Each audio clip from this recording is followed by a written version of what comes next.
Hey everybody, it's Kevin here with Interstate Explorers, and in today's video we're going to talk about the importance of having a water pressure regulator.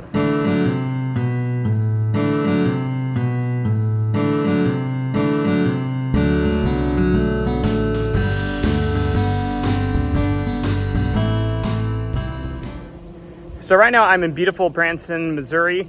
It is the end of June. We are in a massive heat wave, and we're at this cool little small RV park called Branson Shenanigans.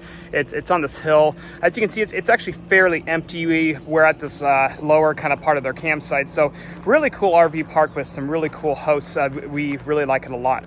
Now, one thing they warned us about was that their water pressure was very high. Now, luckily we have a water pressure regulator to combat that, but we actually just got back.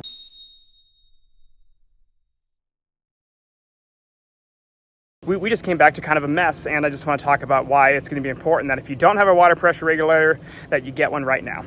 So as we were coming back and pulling into our site, what we saw what looked like a sprinkler, but actually what we saw was our water hose, or our city water, I should say, spewing out here. And what had happened is that the water pressure is too strong here, and what it did is that it snapped this little piece right here.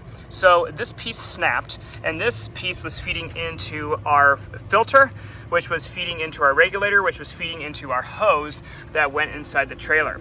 Now, this is what my lesson learned is.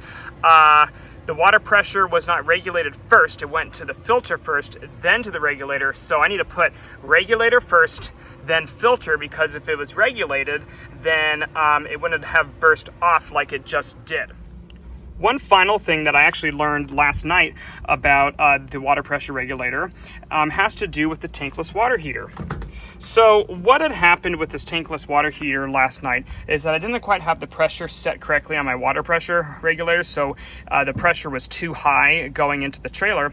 And what had happened is that down here there was all this water leaking, and I was like, well, that's kind of interesting. Why is all this water leaking?